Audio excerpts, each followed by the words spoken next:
राजमाता को सेनापति को बचाने के लिए क्यों ना मुझे अपनी जान की कुर्बानी देनी पड़े, लेकिन राजमाता पे और सेनापति जी पे आंच नहीं आने दूंगी।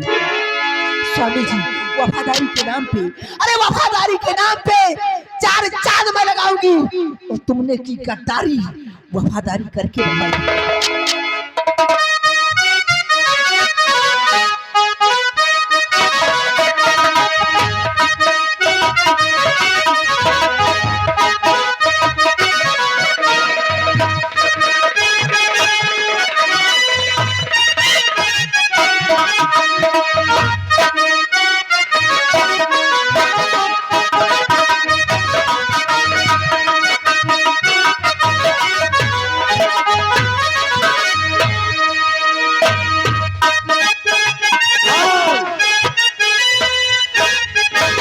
हम महाराज जी का इंतजार करते हैं, वो आएंगे तो स्वयं पूछेंगे दोषी है या निर्दोष है। हम इसी वक्त उनका इंतजार करते हैं।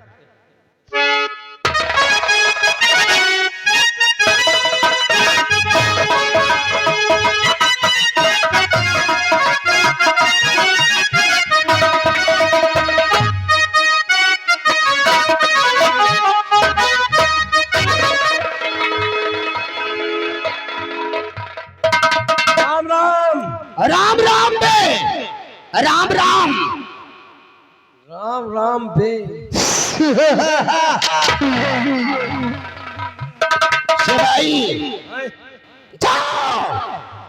उस शर्मजादे भवन सिंह को कैद खाने से निकालकर मेरे पास ले आ। इस वक्त हम उससे कुछ जरूरी बातें करना चाहते हैं।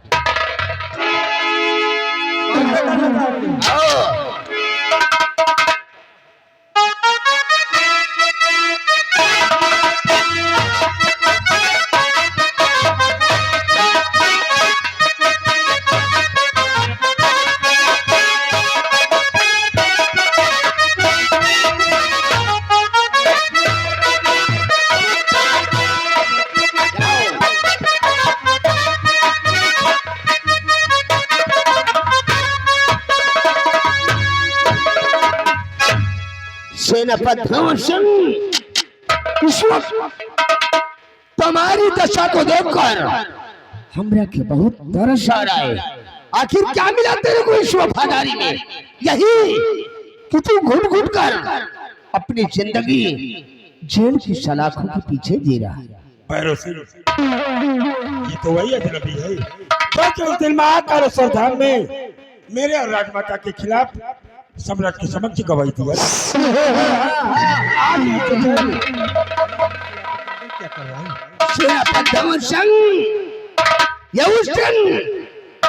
तुम लोगों की नजरों में अजनबी था, लेकिन ये अजनबी कोई और नहीं, ये हमारा बचपन का दोस्त नरेंद्र बहादुर सिंह है। कौन राकाश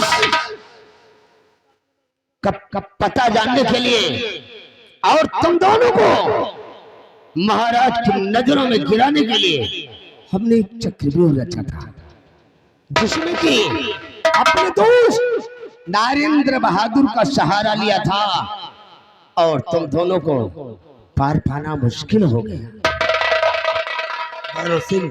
आपने दोस्त नारायण बहादुर के साथ मिलकर तुमने मुझे और राजमाता को सम्राट की नजरों में गिरा दिया, और आज इस भवन सिंह की दशा को देखकर तुझे मुझ पर तरस आ रहा है भैरव सेनापति भवन सिंह, अगर मेरी बात को मान लोगे तभी कुछ नहीं बिगड़ा, सब ठीक हो जाएगा। कैद खाने से तेरे को हम आजाद कर देंगे और तेरी लाइफ को हम बदल देंगे। सेनापति भवन सिंह, आज सपने कुंवर आकाश के बारे में हमरा के साथ साथ बता दो। आज सपने आकाश को हम मौत के घाट उतार और महाराज जयचंद प्रताप सिंह का नेशनामो इस दुनिया से मिटा देंगे। उसके बाद हम दोनों उज्जैन राज के आधे आधे राज का वारिस कर। वाह भैरव सिंह, क्या वफादारी सम्राट के साथ निभा रहा है। कुंवर आकाश और सम्राट को इस दुनिया से मिटाकर तू इस उज्जैन का सम्राट बनना चाहती है। तेरी यात्रा तेरे दिल में रह जाएगी, कभी पूरी नहीं हो सकती है राजा। क्योंकि ये भंवर सिंह मर सकता है, मिट सकता है, लेकिन तेरे जैसे कुत्ते को कुंवर आकाश का पता मैं कभी नहीं बता।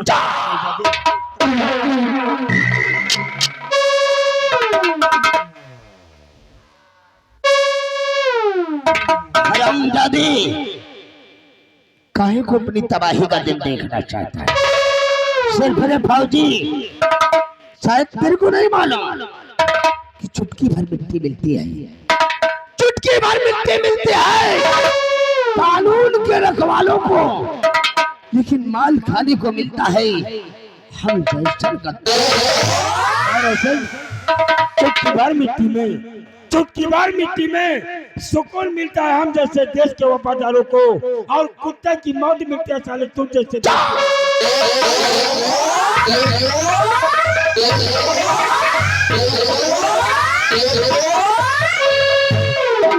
हरामजादे, तेरी चमड़ी को उखाड़ कर, तेरी चमड़ी को उखाड़ कर तेरा चेहरा बिगाड़ दूंगा, तेरी हड्डी को तोड़कर साले दलदल में गाड़ दूंगा।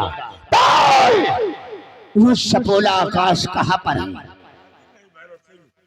ये भंवर सिंह सम्राट का नमक खाया है, जो गिलाऊ बनकर मेरी रोम रोम में दौड़ रहा है, और मैं मर सकता हूँ, लेकिन कुंवर का पता मैं तुझे कभी नहीं।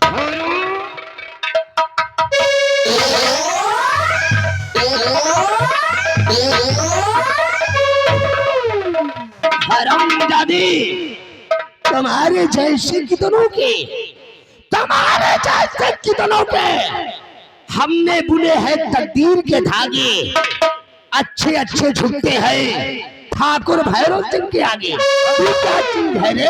वो तैयार होगा, जा तेरे समक्ष झुक जाए। ये भंवर सिंह अपने पक्ष के समक्ष से झुका है, और ना किसी के समक्ष झुकेगा, और ना ही कभी झुक सकता है।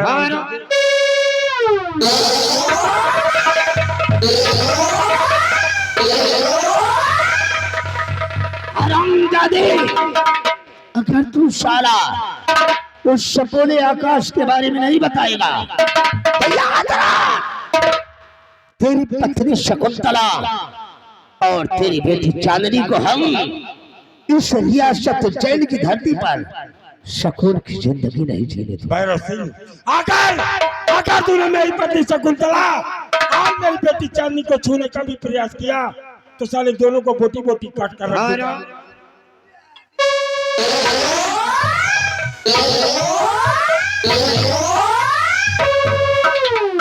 नरेंद्र बहादुर सिंह, ये साला इस तरह नहीं बताएगा। कैद खाने के अंदर से महारानी तारा को घसीटते हुए यहाँ ले आया, क्योंकि ये साला महारानी तारा का पालतू कुत्ता महारानी तारा को अपनी मां समझता है। एक मां को उसके बेटे की आंखों के समझ गिराऊंगा और उसकी इज्जत को लूट कर मिट्टी में मिला दूंगा। महारानी मेरे साथ बेटा आंखें फाड़ कर देखता रह जाएगा। अभी वक्त है, बता दे। हाँ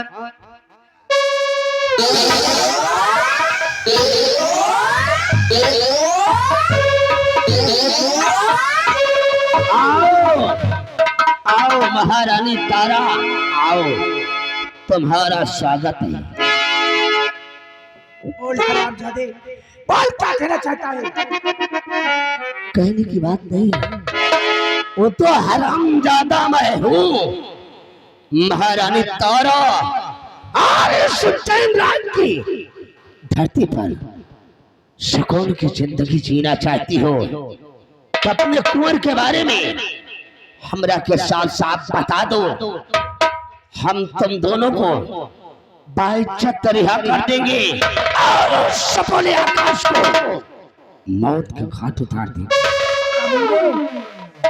कमीने, मैं मर जाऊंगी, चाहे तो मुझे जान से मार दे, लेकिन मैं अपने जीते जी अपने बेटे आकाश का पता मैं तुझे कभी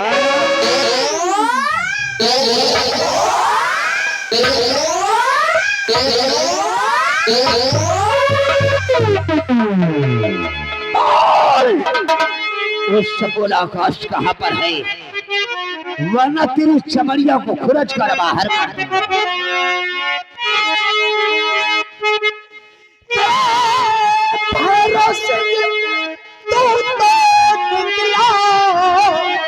कमीना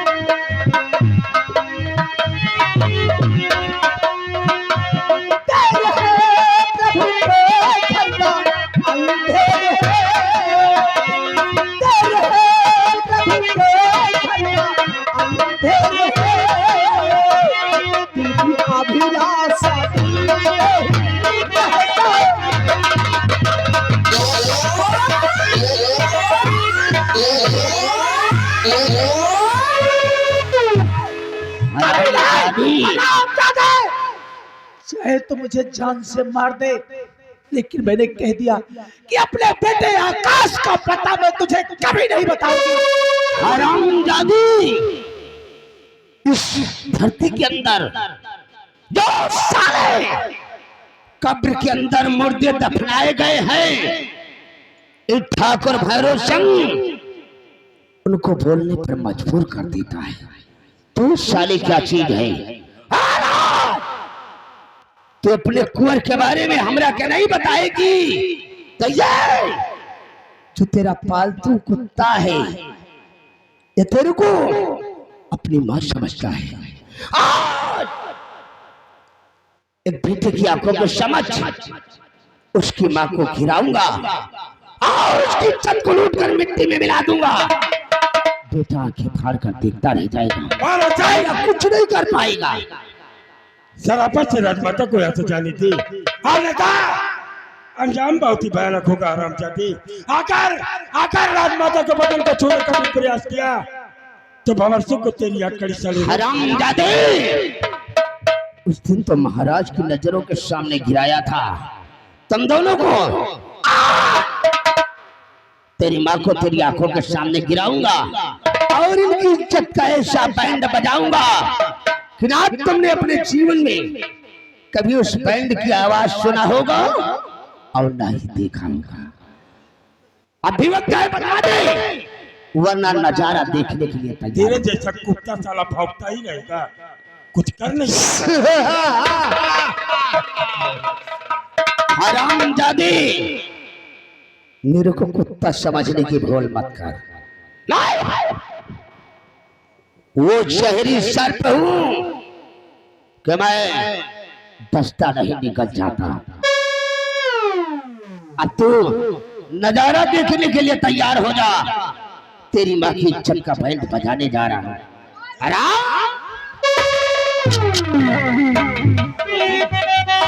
छोड़ दे,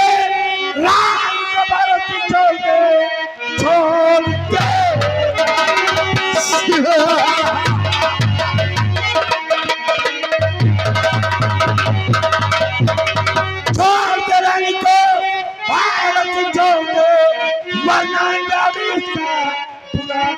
अच्छा, माँ को सताया और अगर बेशरम दोनों को साले पर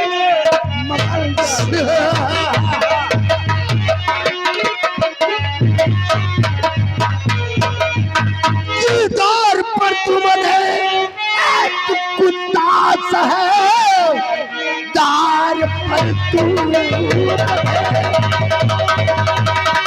दीदार पर तुम एक कुत्ता सा है, भागने के सिवा कुछ न कर पाएगा। कुंवर के बदले इनका धर्म देख कर भी नहीं कुछ तो कर पाएगा।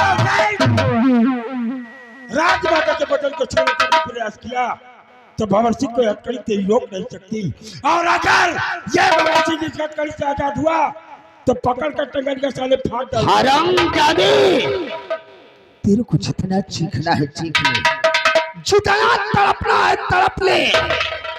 अगर इंसान तड़पता है तो ठाकुर भैरव सिंह को तड़पाने में बहुत मजा आता है। अरे काहे को फड़फड़ा रही है? अब तेरा बैंड बजाने जा रहा हूं।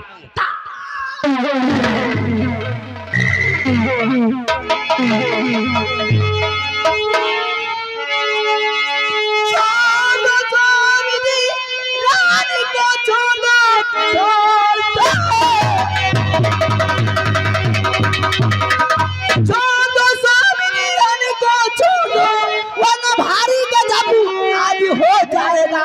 एक नारी का जीवन ही अभिमानी है, वरना भारी गजब हो जाएगा।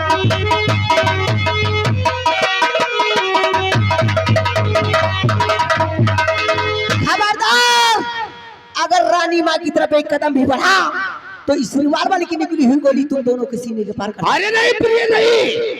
अरे पगली, तुम मेरे को मार देना चाहती है?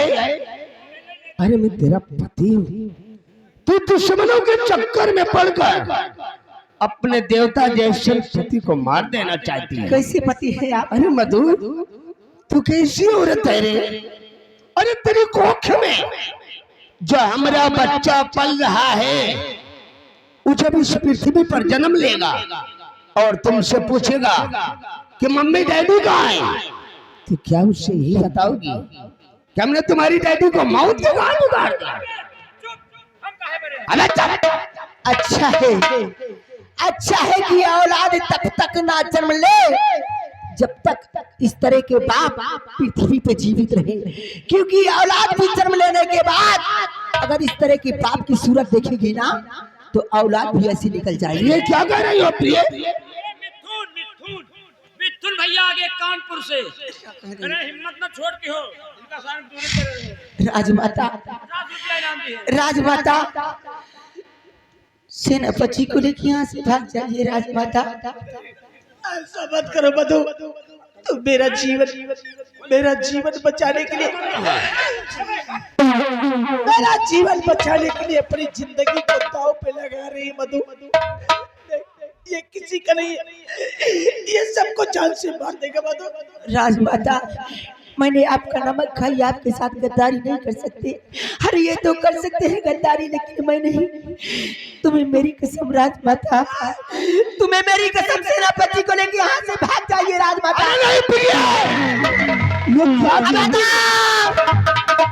अगर जरा भी होशियारी करने की कोशिश की, अगर उंगली हरकत कर गई तो तुम दोनों का काम तमाम हो जाएगा। प्रिय, मेरे दुश्मनों को तुमने आजाद कर दिया। कैसे पति है आप? कैसे पति है आप कि जिन राजमाता के टुकड़ों पे आज तक पलते रहे, उन्हीं राजमाता के साथ इतनी बड़ी गद्दारी? क्या दिया मुझे, क्या दिया मुझे? शादी करके तो लेकिन पति का प्यार न दे सके। मैं इतनी सहनशीलता और इतना कुछ बर्दाश्त करने वाली औरत जात बन गई कि औरत जात दुनिया में हर चीज बर्दाश्त कर सकती है, लेकिन इतना बड़ा सदमा नहीं। मेरी नजरों के समक्ष न जाने कितने बेबस और मजबूर औरतों की इज्जत से खेलते रहे। मैं अपनी नजरों से देखती रही, लेकिन फिर भी कुछ ना कर सकी। औरत जात दुनिया में हर चीज बर्दाश्त कर सकती है, लेकिन अपने पति को दूसरी औरत के साथ नाजायज संबंध बनाते नहीं देख सकती। देखेगी या तो पति को जान से मार देगी या तो खुदकुशी करके मर जाएगी। मैंने वो भी बर्दाश्त नहीं, वो कहीं राज्य रियासत की लालच में आकर मेरी आंखों में पर्दा पड़ गया था। प्रयास वाकई तुमने मेरी आंख को खोल दिया। अब आज के बाद तुम जैसा कहोगी मैं वैसा ही करूंगा प्रिय। क्या दिया मुझे? अरे भरे मंडप में शादी के फेरे लेते वक्त तरह तरह की कसमें खाई है आपने कि साथ जिएंगे, साथ मरेंगे, 7 जन्म तक साथ साथ रहेंगे। अरे एक जन्म तो निभा नहीं सके, 7 जन्म क्या निभा? अरे बब्बू, काहे को आंसू बहाकर मेरे दिल को दुखा रही हो? अरे तुम तो मेरे लिए एक देवी हो, एक लक्ष्मी हो पगली। इसीलिए अरे मैं इधर उधर टहलता हूँ तो क्या तू समझती है तेरे को मैं भूल जाता हूँ? अरे कहीं बाहर जाता हूँ, जब तेरी याद आती है तो मोबाइल फोन पर तेरी तस्वीर को निकाल कर और उसे देखकर अपने दिल को तसल्ली देता हूँ प्रिय। इसीलिए कभी रात के 12 बजे, कभी 1 बजे, कभी 10 बजे आती है। तुम काहे को आंसू बहा रही हो? पत्नी किसे कहते अरे हैं मुझे जानते भी हैं? रोना आ जाएगा। पत्नी किसे कहते हैं आप जानते हैं? अरे पति का अर्धांग होती है पत्नी, इसलिए उसे अर्धांगिनी कहा जाता है। और तुम कैसे पति हो जो कि एक औरत का कहना नहीं माना? और जो आदमी अपनी पत्नी का कहना नहीं मानता वो उसकी जिंदगी अधूरी होती है। चले जाइए भगवान के लिए, वरना बहुत बड़ा अनर्थ हो जाएगा। चले जाइए।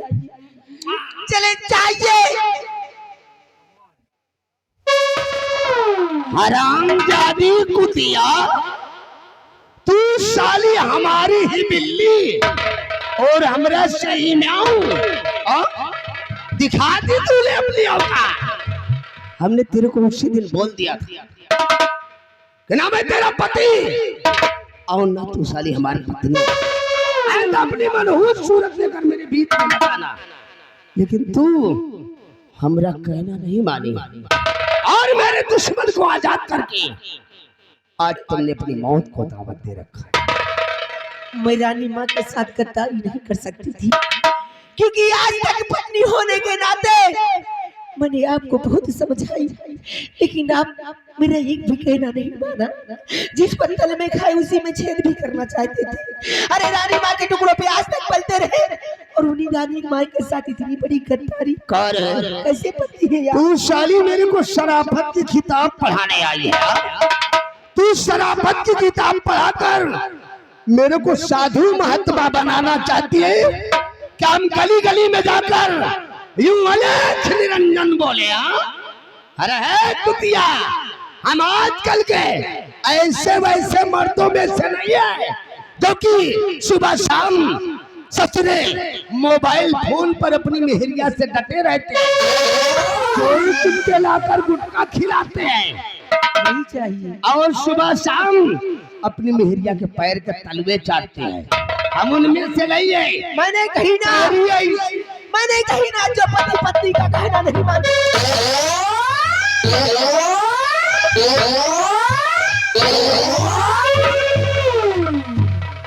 मार दीजिए, मुझे मरने का कोई कम नहीं है, क्योंकि मैं इस तरह के पति के साथ अपनी जिंदगी नहीं बर्बाद करना चाहती। इस जीने से मर जाना ही अच्छा है। साली कुतिया, मार दीजिए। कह रही कि अर्धांगिनी हूँ, अपने देवता जैसन पति को मार देना चाहती है और साली अर्धांगिनी बनकर मार दीजिए।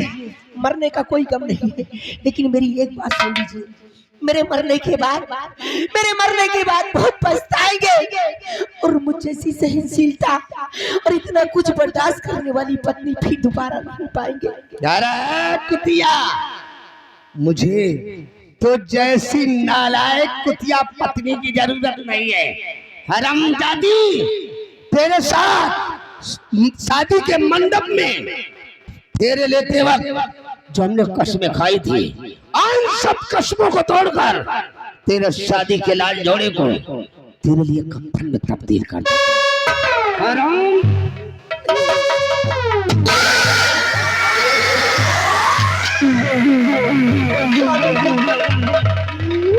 मैं तो इस दुनिया से जा रही हूँ, लेकिन एक दिन आप बहुत पछताएंगे।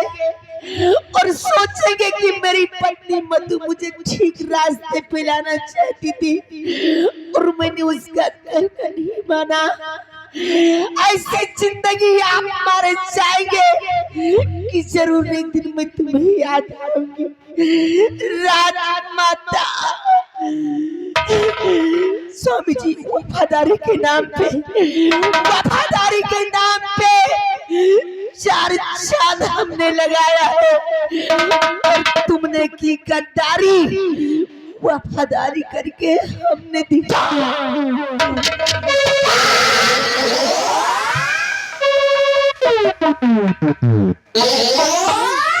अरे तो भैरव सिंह, छोटे से काम के लिए तुमने भाभी को गोली मार दिया। नरेंद्र बहादुर खून खराबा देखकर दहल गए तुम। अरे काली कुतिया, इस जैन राज की धरती पर जिंदा रहती तो हर मोड़ पर मेरे राहु का कांटा बनती। इसलिए इस ससुरी को अपने रास्ते से हमेशा हमेशा के लिए दूर कर दिया। ठीक किया मेरे दोस्त। नरेंद्र बहादुर,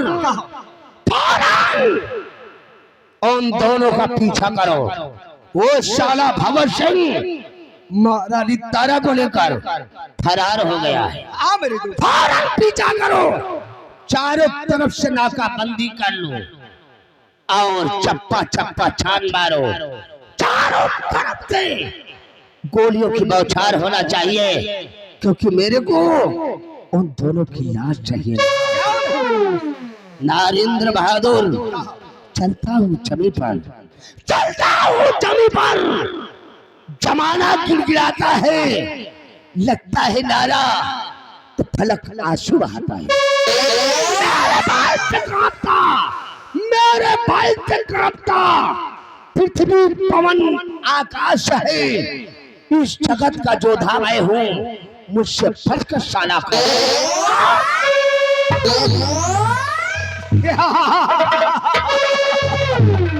अरे राजमाता तारा, सेनापति भंवर सिंह, भाग करके तुम कहाँ जाओगे? आकाश से पाताल कहीं भी छुप जाओ, लेकिन हम तुम्हें ढूंढ निकालेंगे। अरे मैं वो नाग हूँ, मैं वो नाग हूँ, दस्ता हूँ तो फुफकारे नहीं मारता और जमीन पे चलता हूँ तो अपनी लकीरें नहीं बनाता।